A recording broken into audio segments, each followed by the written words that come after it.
Vamos a visitar el libro de Romanos, capítulo 6, versículo 1 en adelante. Dice el versículo 1: ¿Qué pues diremos? ¿Perseveraremos en el pecado para que la gracia abunde? En ninguna manera. Porque los que hemos muerto al pecado, ¿cómo viviremos aún en él? ¿O no sabéis que todos los que hemos sido bautizados en Cristo Jesús hemos sido bautizados en su muerte? Porque somos sepultados juntamente con él para muerte por el bautismo, a fin de que como Cristo resucitó de los muertos por la gloria del Padre, así también nosotros andemos en vida nueva. Ahora, el tema en esta mañana es para los que tomen nota y también para que recuerden la enseñanza: perdonados para vida y muertos pero vivos. Te dirá, ¿cómo así, pastor? Ese es el tema. ¿Perdonados para qué? Para vidas, muertos pero vivos. Parece que hay dos temas en uno, pues sí, pero ahí están, y es lo que vamos a hablar en este día. Entonces, el apóstol Pablo comienza hablando a los romanos en esta carta acerca de lo que es Adán y Eva. Lo predicamos la semana pasada. Y hablaba de Adán como figura de desobediencia, de pecado, de muerte y condenación. Cristo como figura divina, como figura de esperanza, de reconciliación, de vida, de perdón y de salvación. Y hablábamos haciendo el paralelo entre Adán y Cristo, que eso quedó muy claro. Pero Pablo tocó un punto que fue bastante interesante cuando habla del pecado por medio de la ley y habla de la gracia, que es por medio de Jesucristo. E hizo una conclusión diciendo que el pecado se dio a conocer fue por medio de la ley. Y hubo algo que él dijo, y lo dijo así: de manera que cuando aumentó el pecado, que fue por medio de la ley, porque dice que la ley se introdujo para que aumentara el pecado, de manera que cuando aumentó el pecado, sobreabundó la gracia. Eso fue lo que dijo Pablo. Entonces, resulta que eso está en el versículo 20 del capítulo 5, o sea, arribita del capítulo 6, es más, lo voy a leer textualmente. Pero la ley se introdujo para que el pecado abundase, mas cuando el pecado abundó, sobreabundó la gracia. Y decíamos, ¿cómo así? Pues bueno, dimos una explicación bastante amplia diciendo que en realidad la ley no es mala, la ley es buena, y vino para mostrar al hombre su condición de pecado. Y decíamos que la ley era como una lumbrera enorme en medio de tanta oscuridad, y esta luz de la ley pudo mostrar al hombre que estaba en tiniebla su condición de pecado. Así que cuando la ley llegó, surgieron más pecadores, porque la misma Biblia dice que donde no hay ley no se inculpa de pecado. O sea, donde no hay prohibiciones no se puede hacer un juicio por esa falta cometida. Pero donde ya hay ley y pecamos o la infringimos, la infracción de la ley trae juicio y trae condenación. Pues cuando la ley vino, trajo juicio, y a través de ella también trajo condenación, porque la ley vino a mostrarle al hombre malo que él es malo, y que por esa misma ley sería juzgado si no cambia. Pues el hombre no cambió. Ahora la ley que es buena, pues se convierte en una ley de justicia para el hombre que es malo. Así que cuando la ley vino, aumentó el pecado, porque sacó a la luz todo lo que estaba oculto en el corazón de los hombres, y todo lo que se hacía que no se catalogaba como pecado. Cuando la ley vino y dijo, esto es malo, esto es malo, esto es malo, esto es malo, aquí estás fallando, esto debes hacer y esto, hacíamos lo malo, seguíamos fallando. Lo que no deberíamos hacer, lo hacíamos, y lo que deberíamos hacer, no lo hacíamos.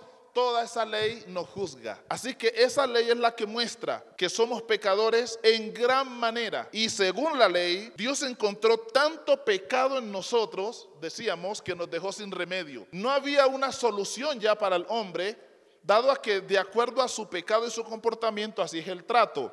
Pues cuando la ley vino, mostró que el hombre estaba tan sumergido en pecado, tan sumergido en maldad, tan contaminado, tan dañado, que no había un trato específico para él. Conclusión: la paga del pecado es muerte.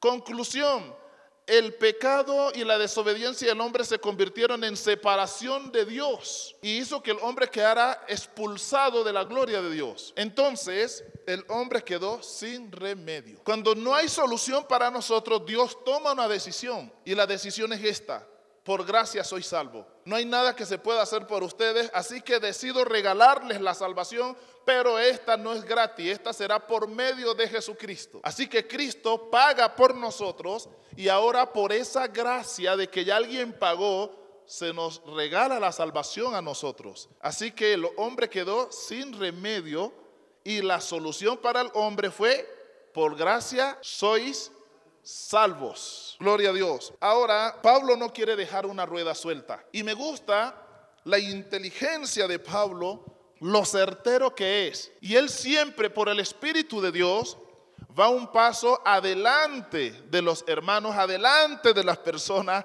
adelante de Satanás, porque él está lleno del Espíritu de Dios. Y hay personas que son sagaces, que a veces toman las cosas no por el lado que es, sino por el lado contrario para justificarse. Entonces, ¿qué hizo Pablo en cuanto a la ley y la gracia? ¿Cómo así diría el hombre perverso que cuando abundó el pecado, sobreabundó la gracia? O sea, parece bueno, entonces pequemos más para que haya más gracia y así seamos libres de culpas. Pues Pablo, sabiendo que hay mentes así perversas, dice en el versículo 1 del capítulo 6, quiero que lo lea: ¿qué pues diremos? ¿Perseveraremos en el pecado para que la gracia abunde? ¿Sí ve que Pablo va delante de las mentes corrompidas y perversas? En ninguna manera. Entonces, la pregunta es muy certera, muy objetiva, y él lo dice: entonces, ¿qué pues diremos? Como dice la Biblia que cuando aumentó el pecado, ¿qué fue lo que sucedió paralelo a esto?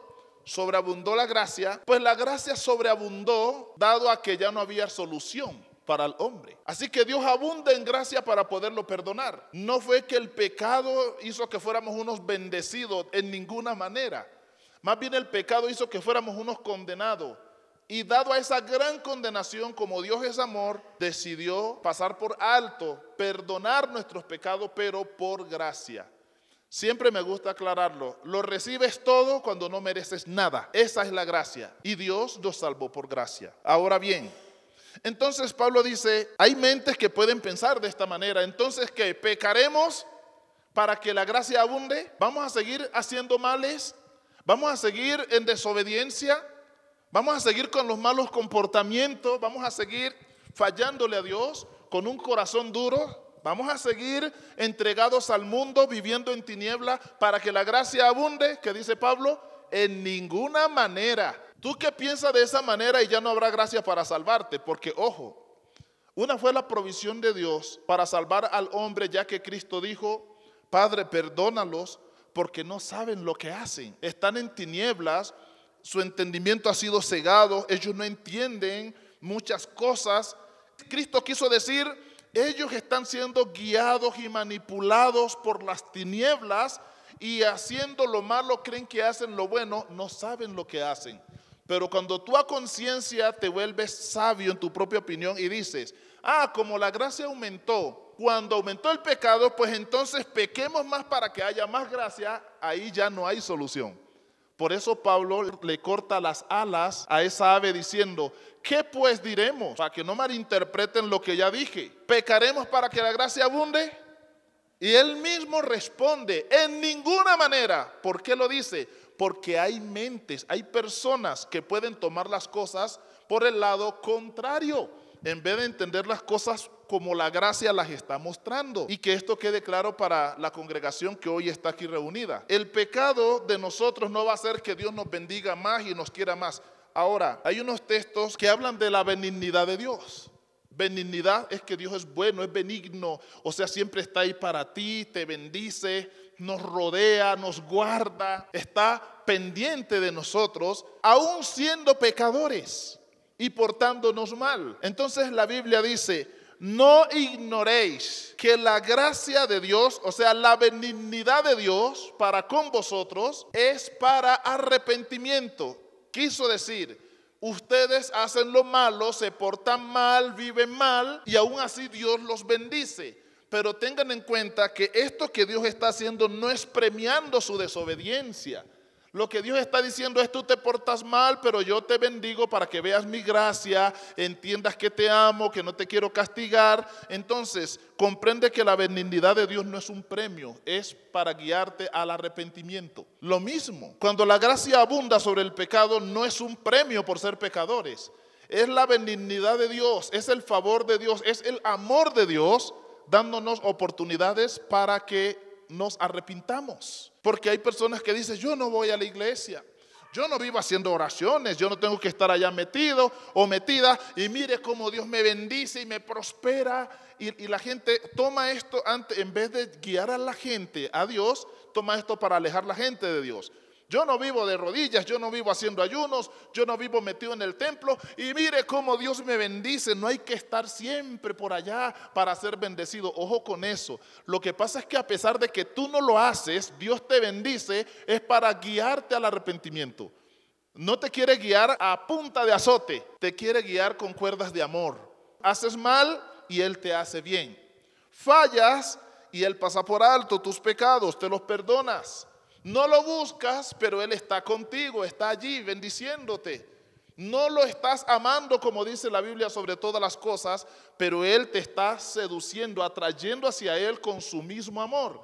Y algunos toman eso para sentirse bien y decir: yo no soy tan fiel, pero Dios me tiene bendecido o bendecida. Diga, eso es un error.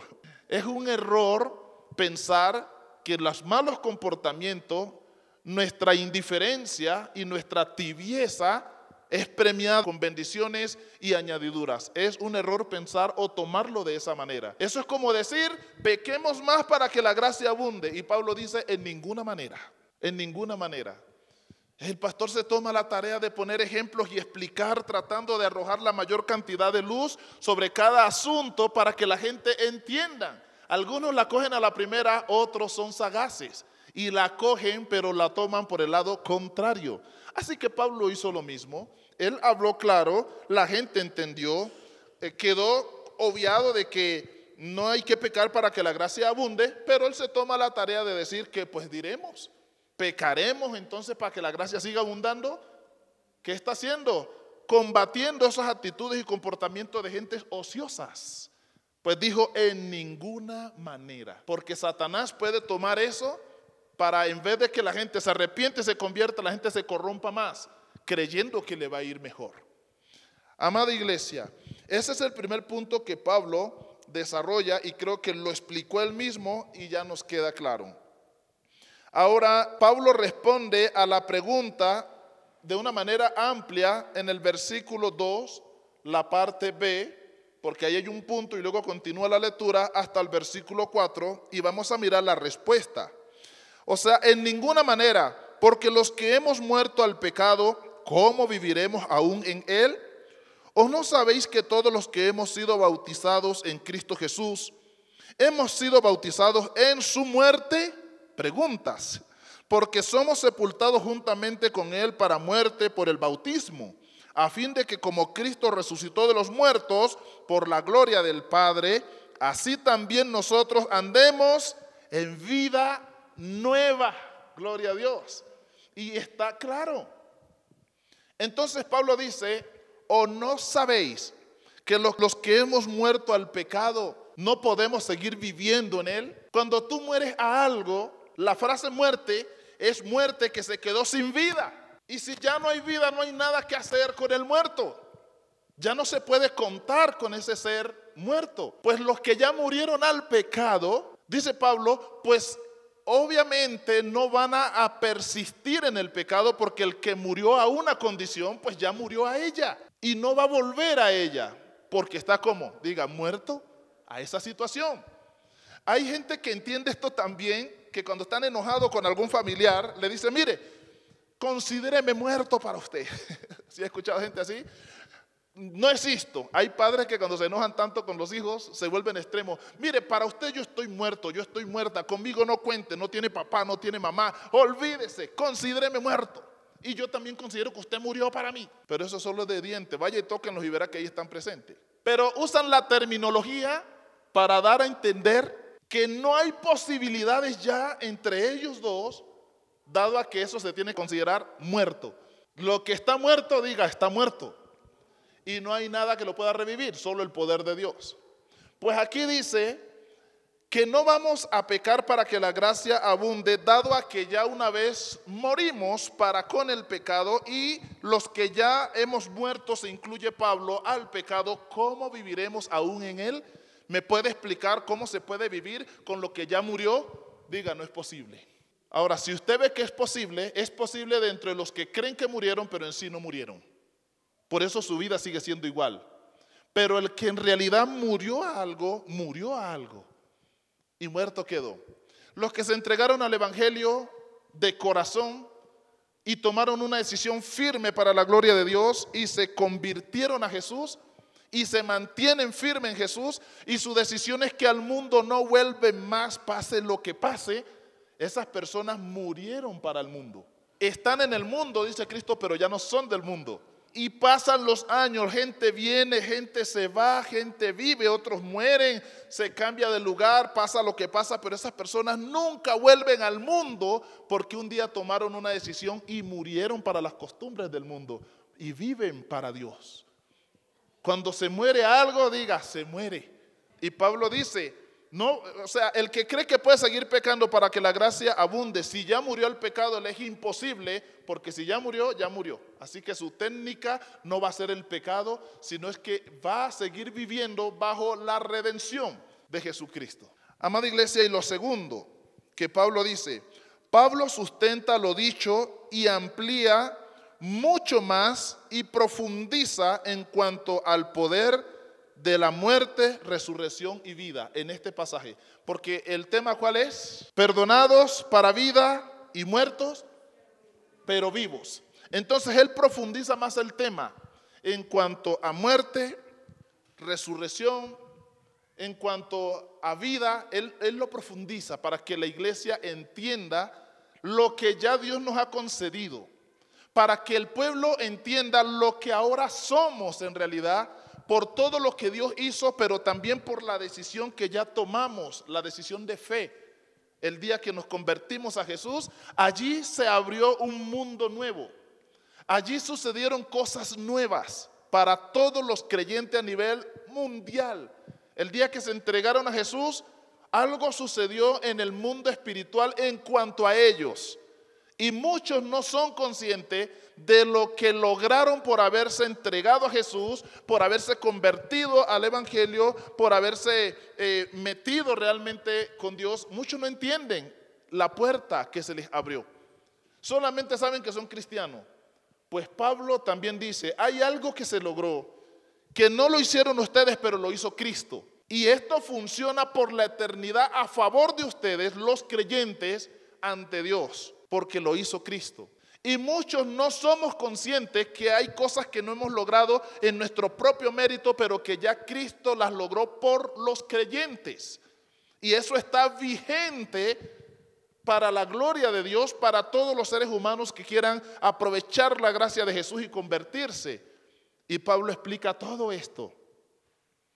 Lo que usted logró, lo que usted conquistó con su conversión, pero lo que Cristo hizo, que se le salía de las manos a usted, pero que Él lo logró para con Dios, a favor de nosotros. Y ahí tenemos esas bendiciones, pero muchos las desconocen. Muchos las ignoran, muchos no tienen ni idea de lo que ya Dios les ha concedido. Por eso, enseñanzas como estas nos abren los ojos, nos acercan a Dios, afirman nuestro corazón, en especial a los que ya han creído. Mire cómo él profundiza el tema de la transformación, cómo él profundiza el tema de la muerte, o sea, muerte al pecado para vivir para Dios. Él lo profundiza versículo 5 hasta el versículo 10. Porque somos sepultados juntamente con Él para muerte por el bautismo, a fin de que como Cristo resucitó de los muertos por la gloria del Padre, así también nosotros andemos en vida nueva. Verso 5.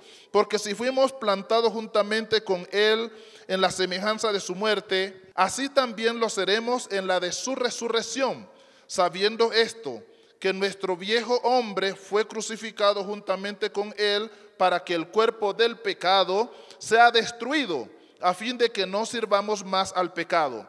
Porque el que ha muerto ha sido justificado del pecado. Y si morimos con Cristo, creemos que también viviremos con Él, sabiendo que Cristo, habiendo resucitado de los muertos, ya no muere. La muerte no se enseñoreará de Él. Gloria a Dios.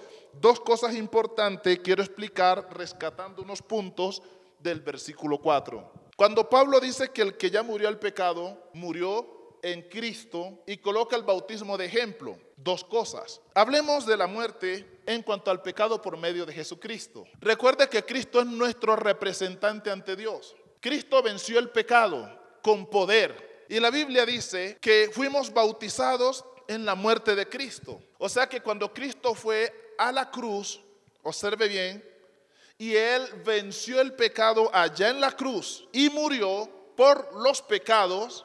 Y en cuanto al pecado, en nombre nuestro, la Biblia dice que nosotros también los creyentes, por estar con Jesús ya, en Él también ya morimos y hemos vencido el pecado. Pero es en Cristo. Pero dice que Cristo murió. O sea que cuando nosotros somos cristianos y le dimos nuestro corazón al Señor, se supone que en Él también nosotros morimos en cuanto al pecado. De ahí es donde Pablo dice, ya no vivo yo, más vive Cristo en mí. Pero quiero seguir sustentando esto. Cuando Cristo muere, es sepultado y luego resucitado. ¿Qué se hace con un muerto? Se sepulta. Pero la diferencia de todos los otros muertos es que este resucitó. Pero resucitó para vida nueva, para tiempos nuevos, con una nueva autoridad. Así resucitó el Señor Jesucristo. Si Él es nuestro representante, en Él nosotros hemos muerto también al pecado. Y esos pecados son sepultados. Y cuando Cristo resucita, también lo hace por nosotros para algo nuevo, para vida nueva, para tiempos nuevos, con autoridad nueva. Nosotros también en nuestra conversión morimos al mundo y al pecado y comienza una nueva vida, tiempos nuevos, vida nueva, autoridad nueva. Y lo dice en otros textos cuando dice, de modo que si alguno está en Cristo, nueva criatura es, las cosas viejas pasaron, ahora ya todo es nuevo. O sea, no hay otra forma de sustentarle sino con la misma palabra, para que mire que ya nosotros, hay cosas que no hicimos, pero Cristo las hizo por nosotros. Así que no persistamos en andar en la vida vieja, ligado al viejo hombre, en rebeldías y desobediencia, que porque todo el mundo peca, yo también peco, y todo el mundo grita, yo también grito. No, ahora somos distintos por haber creído en Jesús, por habernos convertido del mundo. Ahora hay una ley diferente para nosotros. Amén. Oye, ¿y usted por qué ya no se porta igual? Oiga, diga, porque ya no vivo yo, vive Cristo en mí. Y no ser religioso. Lo que pasa es que si no se le explica a la gente, ellos no van a entender. Es que cuando uno está sin Dios, vive sin Dios y sin ley. Y la ley señala mi pecado y la ley misma me lleva a una condenación. Pero cuando ya yo estoy en Cristo, vivo bajo la gracia. Y la gracia no se trajo para que aumente el pecado. Todo lo contrario. La gracia sobreabundó fue a causa del pecado. Y la gracia que Dios ha traído para con nosotros no es para pecar más. Es para ser libres del pecado. Y eso hay que decírselo a las personas. Que se volvió monje, que ahora anda como santo, que se creyó, diga, me creo en otro nivel. Porque usted ya lo ha buscado. Y lo que usted no logró, lo logró Cristo por nosotros. La diferencia entre usted y el que no estudia la palabra y el que no se congrega es que usted ya aprendió esto. Es que yo lo tengo claro. Es que ahora yo puedo ver claramente y no voy por la vida así a los tropezones. Y yo creo que usted puede decirle a las personas, hay una diferencia entre usted y yo. Y es que mis ojos fueron abiertos en cuanto al mundo espiritual y a las costumbres de esta vida. Los suyos siguen cerrados, por eso su actitud y comportamiento y falta de entendimiento. Eso se le puede decir a la gente. Amén. Diga, soy una nueva criatura. Amén. Gloria a Dios. Ahora, la otra parte del simbolismo para esto viene siendo el bautismo que nosotros recibimos en agua como testimonio en nuestra conversión para la gloria de Dios. El bautismo en agua, ese que usted ya recibió, si ya lo ha hecho, tiene la misma simbología de la muerte, sepultura y resurrección de Jesucristo. Entonces, cuando nosotros creemos en Jesús, estamos tomando la decisión de morir al viejo hombre. Y el día que fuimos al río, o a la quebrada, o en el estanque, o en la piscina, y nos sumergieron en agua, no la que le echan por ahí en la iglesia tradicional, así rociada, sino sumergido en agua como Juan bautizó a Cristo, sumergido en el Jordán. En el momento que uno lo están sumergiendo, esa es la simbología de muerte. Usted queda bajo las aguas, está muriendo para el pecado, está muriendo a las costumbres del mundo. Está sepultando todo allá bajo las aguas. Cuando usted lo sacan de allá después de haber declarado su bautismo en el nombre de Jesús, significa resurrección. Así como Cristo resucitó y salió de la sepultura, así usted está saliendo de las aguas con vida nueva, planes nuevos, autoridad nueva. Así como Cristo resucitó y dijo, ahora me es dada toda potestad en el cielo y en la tierra. O sea, ahora hay algo nuevo. Lo mismo reciben los creyentes cuando se bautizan en su nombre. Entonces, los que ya se bautizaron, miren lo que hicieron. Miren el testimonio que dimos. Miren el compromiso que asumimos. Miren lo que le gritamos al mundo y al reino de las tinieblas y lo que le declaramos a Dios con nuestro bautismo en las aguas. Pero hay que ser consciente de esto para vivir como cristianos. No solo como bautizados que cumplieron con un ritual pero no entienden nada de lo que hicieron, pues hay que comprender lo que significa ser bautizados en el nombre del Señor Jesucristo. Cuando nosotros nos bautizamos en su nombre, estamos muriendo para vivir. Muere para el mundo, para vivir para Dios. Gloria al Señor Jesucristo. Entonces, Pablo se toma la tarea de explicar esto y luego la lectura del versículo 5 al versículo 10 nos está diciendo cosas importantes y Pablo aquí profundiza mucho más lo que había explicado en el versículo 4. Repito, porque si fuimos plantados juntamente con él en la semejanza de su muerte, así también lo seremos en la de su resurrección.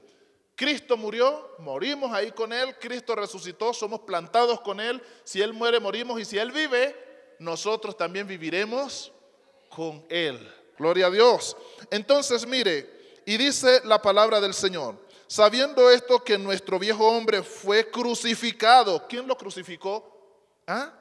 Juntamente con él, para que el cuerpo del pecado sea destruido, a fin de que no sirvamos más al pecado. El viejo hombre fue destruido en la persona de Jesús.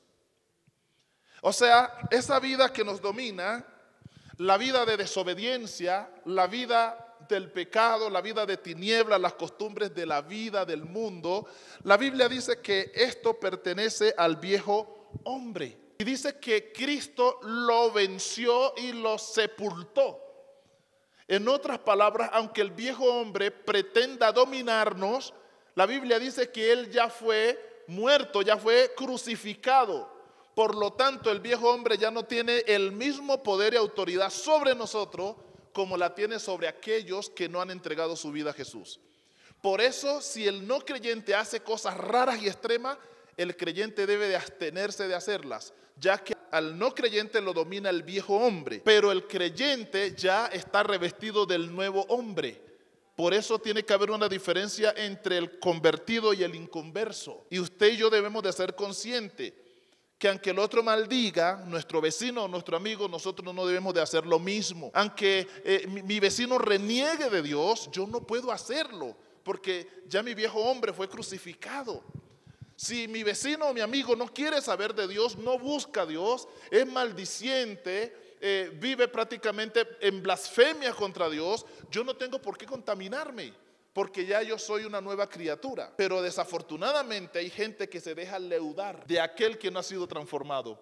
Hay gente que se deja impregnar de las cosas malas, actitudes malas, comportamientos malos, ideologías torcidas, malos hábitos. Hay gente que ya ha conocido a Jesús y en vez de alumbrar en medio de las tinieblas, se dejan contaminar por las tinieblas. Y en vez de parecerse más a Cristo, más a cristianos, terminan siendo cristianos que se parecen más a mundanos, porque no entienden que ya son nueva criatura, que su viejo hombre ya fue crucificado, no entienden que ya pasaron de muerte a vida, no entienden el mundo que ya se les abrió, las bendiciones que ya recibieron, todo lo que tienen a su favor, no entienden quiénes son en realidad. En otras palabras, están sin identidad habiendo recibido ya todo.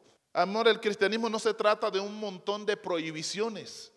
Se trata de entender quiénes somos, quién es el mundo, por qué estamos aquí, de dónde venimos y hacia dónde vamos. Ese es el cristianismo. ¿Cuál es la autoridad que gobierna el mundo? ¿Cuál es la máxima ley que debe regir a los hombres?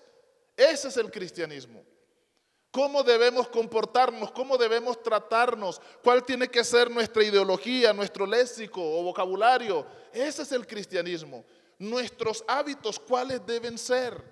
¿Qué cosas son buenas y qué cosas son malas? No según la religión, sino el plan de Dios. Ese es el cristianismo. Y cuando usted dice, soy cristiano, se supone que usted y yo estamos revestidos de toda esta gracia. Y sabemos lo que estamos diciendo. Conocemos cada movimiento milímetro a milímetro lo que somos y lo que Dios nos ha concedido. Se supone que cuando usted dice soy cristiano con orgullo, usted debe tener claro lo que realmente significa ser cristiano. Pero si alguna duda tenía este mensaje de hoy, este pasaje de hoy, esta enseñanza de hoy, ha de servirle de algo para su identidad en el Señor. Ahí es donde ya viene la lucha entre el creyente y el incrédulo, entre el convertido y el inconverso. Ahí es donde viene la verdadera lucha y el verdadero conflicto entre la luz y las tinieblas. Ahí es donde viene la batalla, amados hermanos. Y qué bueno que los niños que ya están aquí creciendo, jóvenes y todos los que estamos, escuchen enseñanzas como estas. Porque siempre estamos rodeados de un mundo y de una comunidad y de personas que no tienen escrúpulo de nada, no tienen temor de Dios. Andan sin principios, nadie los está adoctrinando, caminan conforme a su propio razonamiento, con su propia ideología, con sus propios criterios no formados desde la verdad, sino desde el mismo error. Y todo el día estamos rodeados de un mundo así. Qué bueno es que usted pueda recibir doctrina para que se haga fuerte en medio de un mundo que está perdido, de un mundo que cada día se deteriora más, de una sociedad que en vez de mejorar cada día empeora, porque el único que trae cosas buenas a nuestras vidas es Dios. Y la sociedad se aleja de Dios. Qué bueno podemos esperar de ello. ¿Qué se puede esperar del que se aleja de Dios, del que no teme a Dios, del que convirtió el pecado y el desorden en una vida diaria? ¿Qué se puede esperar de allí? Pero quiero preguntarles, ¿se puede distinguir la luz en medio de las tinieblas? ¿Se ha notado que la gente dice, es que ese señor Plutarco es muy educado, es todo un caballero, todo un señor? Bueno, ¿y él de dónde es? Tengo entendido que es cristiano. Ah, bueno, ahí lo dice. Algo hace que marque la diferencia. Esa señora Sofía o esa señora Gloria, no, Dios mío, tremenda persona, una persona muy educada. O sea, usted no tiene nada que decir de esas señoras. ¿O por qué? ¿Quiénes son ellas? Tengo entendido que son cristianas. Pero también quiero que sepan que cuando hay mucha tiniebla, mucha contaminación, mucha corrupción, y usted está cerca de ellos, ellos se sienten mal. Porque usted les priva un poco la libertad para ser ellos en realidad. Dado a que hay alguien allí que tiene principios y ética y no va a estar de acuerdo con los malos comportamientos y malas actitudes y malas decisiones. Entonces, ¿qué prefiere la gente? Aislarlo a usted, armar su propio rol de personas que sean semejantes a ellos para sumergirse en su propio error y en su propia maldad. Y las atrocidades más grandes salen entre ellos y se apoyan y dicen que es así, que están buenas y se ríen. Pero si hay un hijo de Dios allí, se sienten incómodos. Se sienten incómodos. Pues qué bueno es que se sientan incómodos por causa suya. No porque usted haga lo malo, sino porque usted arroja luz suficiente en medio de personas que están deteriorados emocional, espiritual y socialmente. Qué bueno que se sientan mal por usted, porque saben que usted es una persona de bien y no pueden hablar como ellos quieren y no pueden planear como ellos quieren y no pueden, mejor dicho, hacer nada como su corazón les dicta, dado a que ahí hay alguien que va a notar que están haciendo mal. Qué bueno, amados hermanos. Y esto quiso decir el Señor cuando dijo, vosotros sois la luz del mundo. Y nadie enciende una luz para esconderla. Y una ciudad asentada que se monta sobre un monte no se puede esconder. Si la ciudad queda debajo del monte se oculta, pero si la ciudad se planta sobre el monte, la ciudad no se puede esconder. Usted es como esa luz que alumbra a todos, y usted y yo somos como esa gran ciudad montada sobre un monte que no se puede esconder. Es imposible apagar la luz en medio de las tinieblas, porque la que tiene que desvanecerse es la tiniebla. Es imposible que el monte absorba la ciudad si la gran ciudad está plantada sobre él. Cristo lo explicó de muchas maneras para hacer que las personas entiendan lo que son, tengan identidad en el reino de Dios. Seguimos avanzando. Así que el versículo 8 nos dice: y si morimos con Cristo, creemos que también viviremos con Él. ¿Y quién dice gloria a Dios? Si morimos con Cristo, si nos identificamos en la muerte de Cristo, si aceptamos lo que Él hizo en la cruz y nos identificamos con Él, creemos que hemos muerto con Él, también viviremos. Entonces, el que muere también vive a la vez. Amén. Y esto hay que entenderlo, amado hermano. El que muere, que es eso que dice la gente: ay, es que el evangelio es duro porque hay que dejar aquello, hay que dejar esto, hay que dejarlo de allá, hay que clasificar amistades, hay que cambiar el vocabulario, hay que crear nuevos hábitos. Ay, esto es tan duro. Eso, ahí está muriendo. Y el que muere se está preparando para vivir a la vez, porque va a entrar a una vida de vida para vida. Suena redundante, pero es la mejor forma de decírselo. Los versículos siguientes, sobre todo el versículo 10. Porque en cuanto murió, se refiere a Cristo, al pecado, murió una vez por todas, mas en cuanto vive, para Dios vive. O sea, Cristo murió al pecado una vez y para siempre. Diga: Jesucristo vive hoy. Y en cuanto vive, para Dios vive. Cristo siempre hizo la voluntad de su Padre y la hará. Si usted y yo nos identificamos en la muerte de Cristo y aceptamos esta representación ante Dios, pues usted también murió al pecado una vez por todas. Y en el primer versículo Pablo lo dijo, pero de otra manera. Porque los que hemos muerto al pecado, ¿cómo viviremos aún en él? Y ahora lo muestra desde Cristo. Cristo murió una vez por todas y nosotros en él también. Pero en cuanto Cristo vive, vive para Dios, significa que también los creyentes viven para Dios. Me gustaría entrar en detalle de lo que significa vivir para Dios, pero yo creo que esto es un mundo muy amplio. O sea, un mundo muy amplio. Nos tomaría mucho más tiempo de la prédica para explicar qué es vivir para Dios, pero es importante que comprendamos así en términos generales lo que es vivir para Dios. Tomemos el ejemplo de Jesús, el ejemplo de los apóstoles, el ejemplo de todos sus discípulos que fueron distintos a los apóstoles, y eso es vivir para Dios. Vivieron para Dios. ¿Y cuántos aquí quieren vivir para Dios? Sería bueno preguntar cuántos viven para Dios, pero es mejor preguntar cuántos quieren vivir, cosa que si algo le falta, podamos poner todo en orden y vivir de verdad para Dios. No para otros, no para el mundo, no para el pecado, no para las costumbres y las tradiciones. Es para Dios. Y Dios no es cohibición. Dios es libertad. En Dios no hay tinieblas, Dios es luz.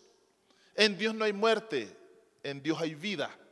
Y vivir para Dios es llevar una vida plena, llena de bendición. Así que Cristo vive para Dios, nosotros en Él también debemos vivir para Dios. Así debe ser. Diga: pobre del viejo hombre en esta mañana. El viejo hombre está siendo golpeado, está siendo aporreado, está siendo maltratado. Y el que tiene su viejo hombre ahí montado va a salir golpeado hoy, porque no estamos maltratando al ser, ni al hombre espiritual, ni al hombre de Dios. Aquí Pablo está maltratando y atacando directamente al viejo hombre. Está atacando al pecado, no la santidad. Diga: ay del viejo hombre en este día. Yo voy contra él como llegó David contra Goliat.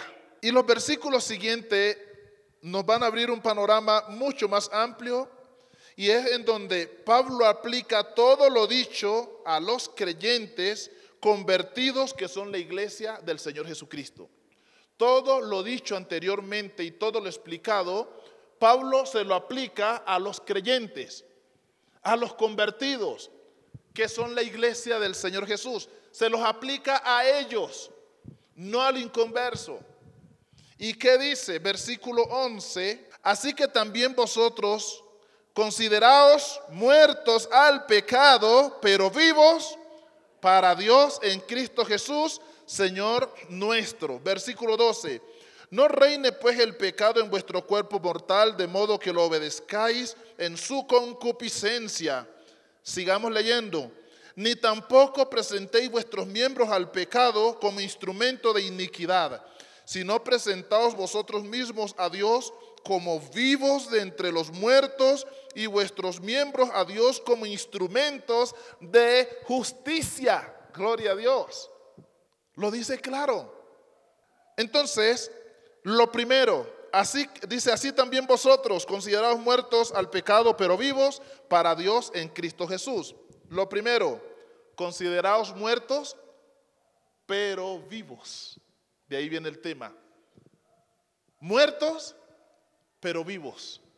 Muertos en cuanto al pecado, pero vivos, porque no podemos quedarnos muertos en todo, pero vivos para con Dios. Así que si el pecado nos necesita, ¿qué podemos decirle? El viejo hombre que era seducido en su concupiscencia para darte toda la atención requerida, ya murió. Y lo que está muerto no tiene vida, no se puede contar con ello. Y usted considérese muerto al pecado. Pablo habla de la frase considerar. Y esta consideración la aplica en las dos líneas. Considerados muertos, pero a la vez considerados vivos. Ahora, muertos para con el pecado, pero para con Dios no podemos considerarnos muertos, sino vivos. En otras palabras, al pecado le decimos no, pero a Dios ¿qué hay que decirle? Sí. Tristemente, y tengo que decirlo, hay gente que se considera vivo para pecar, porque todo lo que su vida les propone lo hacen. Como quieren vivir, como quieren hablar, como se quieren comportar, como se quieren expresar, lo hacen. Y se consideran vivos para el pecado y muertos para Dios. ¿En qué sentido? Que para Dios no tienen nada. No tienen tiempo, no tienen amor, no tienen entrega, no tienen talento, no tienen dones, no hay pies, no hay manos, no hay boca. Muertos para Dios. Todo lo contrario a lo que dice la Biblia. Y Satanás es tan astuto que a muchos los tiene viviendo así. Vivos al pecado, muertos para Dios. Pero Pablo dice, muertos para el pecado, pero vivos para Dios. Y así debe ser. Diga, ay del viejo hombre en esta mañana. Gloria a Dios.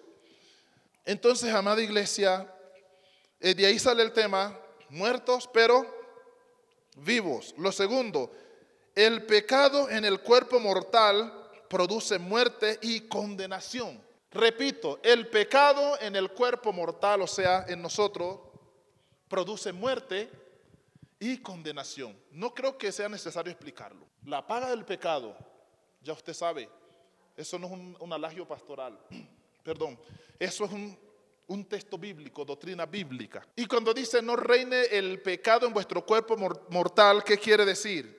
Que el pecado como produce muerte, si lo dejamos tomar ventaja en un cuerpo mortal, ¿en qué va a parar? En condenación. En condenación. Entonces no reine el pecado en vuestro cuerpo mortal. No reinar no significa que no llegue. Lo que usted no le puede permitir y lo que yo no puedo permitir es un reinado, un gobierno continuo en mi vida. Hay que deshacerse del pecado. No puedo yo como hombre porque soy pecador, pero en la persona de Jesús sí puedo. Y escrito está que somos más que vencedores. Más que vencedores. Así que no le permita a las cosas malas que le contaminan, todo lo que sea pecado que le separe de Dios, póngale el nombre que usted quiera, no le permita el reinado en un cuerpo de muerte porque lo va a llevar a condenación. Pueda que llegue, pero de ahí se tiene que ir en el nombre de Jesús. Así son las cosas. Pero hay personas que cometieron toda clase de pecado y vivieron en una vida pecaminosa y así envejecieron y así murieron. Tristemente, así envejecieron y así murieron. Esos le permitieron el reinado al pecado en un cuerpo mortal y no solamente mueren físicamente, sino espiritualmente para una condenación eterna. Así lo dice la Escritura. Así que por eso es bueno congregarse, por eso es bueno recibir la palabra de Dios, por eso es bueno venir a recibir doctrina para uno empezar a hacer cambios en su vida, transformación. Eso es muy importante, este tipo de enseñanzas. Pero también dice, no se presten para el pecado. Además de que no debe reinar, lo otro es no prestarse para el pecado. No prestarse es, lo dice allí, no presenten sus miembros al pecado como instrumento para la iniquidad. Y cuando hablamos de los miembros, no es uno solo, son todos los miembros que pueden funcionar en nuestro cuerpo, que se colocan para tendencia de la maldad y el pecado. Y usted sabe que con los ojos también se peca, y ni se diga con la boca, ¿sí o no? ¿Será que con los oídos se peca? Claro que sí. ¿Y con las manos? Lógico. ¿Y con los pies? La Biblia habla de los pies presurosos al mal y con las manos derramadoras de sangre. La boca y la lengua mentirosa, el ojo engañador. La Biblia habla de todo esto, de todo esto. Y el resto de los miembros se los dejo allí para que ustedes hagan sus cálculos. No presentéis vuestros miembros al pecado como instrumento de iniquidad para la maldad. Entonces, resumido, no se presten para el pecado y la maldad, menos para la iniquidad que es a través de los mismos. Lo está diciendo Pablo, un consejo de sabio, un consejo del Espíritu Santo, un consejo de Dios para los creyentes. Algo más dice él, preséntense más bien ante Dios con sus miembros como instrumento de justicia. Así que los miembros de nuestro cuerpo, porque cada uno de ellos comete un pecado distinto, presentémoslos ante Dios como instrumento ¿de qué? De justicia, para lo bueno, para lo correcto. Si va a mirar, mire bien y use sus ojos para que sean de bendición. Si va a escuchar, escuche bien como está escuchando hoy. Eso creo, para que pueda bendecir a otros. Si usted va a hablar, hable bien, use bien su lengua para bendecir a otros, para edificar, no para destruir. Si va a usar sus manos, no las use para quitar la vida, para hacer daño, sino para dar vida, para edificar, para ayudar, para bendecir. Si va a usar sus pies, que no sean para que lo lleven a la muerte, al pecado, a la maldad o a causarle aflicciones a otro. Use sus pies para hacer bendición de su vida, bendición de los demás, para bendecir el nombre de Dios, para ir y llevar la palabra de Dios. Cuán hermosos son los pies de los que anuncian la paz, dice la Biblia. Así lo dice. Así que presentemos nuestros miembros ante Dios para la gloria de Dios, como instrumento de justicia. Así lo dice la palabra claramente. Presentaos como vivos de entre los muertos, decía el texto también. ¿Cuál es la otra forma de presentarnos ante Dios? Como vivos de entre los muertos. Pero aquí no se refiere de entre los que están en el cementerio. Presentaos como vivos de entre los muertos. Hay que relacionarlos entre todos los seres vivos, pero entre los seres vivos hay unos que son seres humanos que están muertos espiritualmente, que están vivos espiritualmente, aunque físicamente todos estemos vivos. Entonces, distinguíos los unos de entre los otros, y se refiere en el sentido espiritual, como vivos de entre los muertos. Si su esposo es un muerto, escuche mujer, distíngase de él. Él no se presenta ante Dios, usted sí hágalo. Si su esposa también es una muerta espiritualmente y no quiere saber de Dios, no quiere orar, no quiere buscar a Dios, distíngase de ella. Usted compórtese como alguien vivo o viva ante Dios y deje que ese muerto o esa muerta pues lleve su vida si así quiere, pero usted no haga lo mismo. No hace falta que el inconverso le dice al convertido, ay, usted vaya a la iglesia hoy, ay, no vaya a la iglesia, mejor dediquemos el tiempo a otras cositas y todo. Dígale, oiga, yo tengo un compromiso de vida, yo tengo un compromiso y también tengo que crear hábitos de vida, nuevos hábitos. Porque yo ahora pertenezco a un reino, el reino de los cielos que fue anunciado por Juan el Bautista y declarado por Jesús, manifestado para salvación de los hombres. Así que aquí es donde se forma el conflicto a veces en las familias. O a veces tenemos cristianos, medio cristianos, que andan conforme a su pareja prácticamente para no desagradarla y medio con Dios, olvidando que si estamos en Cristo somos nuevas criaturas. Olvidando que ya pasamos de las tinieblas a la luz admirable, olvidando que ya pasamos de muerte a vida con Jesús. Es complicado, pero así son las cosas. Hubo un problema entre la mujer de Poncio Pilato y Pilato. Pilato tenía que ajusticiar supuestamente a Jesús, o sea, hacerle justicia. Pero Pilato estaba más revestido e impregnado de injusticia y manipulado por el poder político y religioso que de la verdadera investidura que tenía para hacer justicia. La mujer, pues, digamos que era igual a él, pero el Señor le dio un sueño a ella, mostrando cómo les venían muchos problemas por causa de Jesús al no hacer justicia. Y ella despertó turbada y angustiada, y antes de que Pilato fuera injusto con Jesús, le dijo: oye, no tengamos nosotros nada que ver con ese hombre, porque he padecido mucho en sueño por él. O sea, ojo, porque él es un hombre justo, es un hombre de Dios, y si hacemos injusticia, las consecuencias serán drásticas. Y con todo eso Pilato no escuchó. Se lavó las manos, fue sabio en su propia opinión. Y haberse lavado las manos, eso le trae consecuencia a Pilato. Porque lavarse las manos no es hacer justicia. Tenía que hacer justicia a la derecha o a la izquierda, pero tenía que tomar una decisión. Y él, siendo juez que podía tomar una decisión porque sabía hacerlo, se lavó las manos. O sea, no usó su rol. Se quitó la investidura y dejó que el pueblo decidiera. Hay dos aquí, Barrabás y Jesús. Decidan ustedes, porque yo no voy a decidir. Mire, entonces dio el poder al pueblo, siendo él el que tenía el poder. ¿A cuál de ellos soltamos? ¿Al Nazareno o a Barrabás? ¿Y qué dijo el pueblo? Fuera con este, sáquenlo a padecer y suelten a Barrabás. Crucifixión y muerte para el Nazareno, vida para Barrabás, libertad para Barrabás. Entonces, condenen a Cristo y suelten a Barrabás. Pero ¿quién dio el poder a quién? Pilato dio el juicio al pueblo. Y el pueblo, lleno de tinieblas e injusticia, hizo lo malo. Fue en contra de la justicia. Y declararon libre al culpable, pero al que realmente era inocente lo condenaron a muerte. Así obra la injusticia. Y Pablo lo está diciendo: no presenten sus miembros al pecado para la iniquidad, más bien presenten sus miembros ante Dios para la gloria de Dios, para servir a Dios.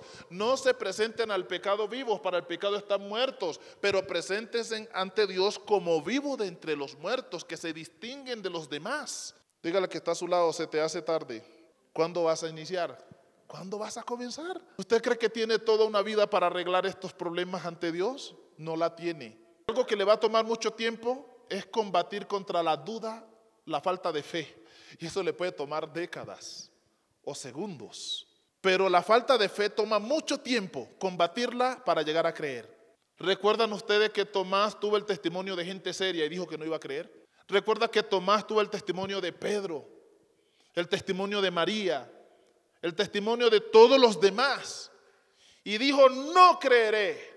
Este tema de que Cristo resucitó, no creeré. Y la única forma en que yo llegue a creer es que meta mi dedo en sus heridas. O sea, estaba tan reacio a creer que pidió algo imposible, pero el Señor se lo hizo posible y luego lo reprendió y le dijo: no seas incrédulo, sino creyente. Mete tu dedo como querías meterlo en mis heridas. No hay testimonio que digan que lo metió de verdad. Más bien dice la Biblia que él dijo: Señor mío y Dios mío.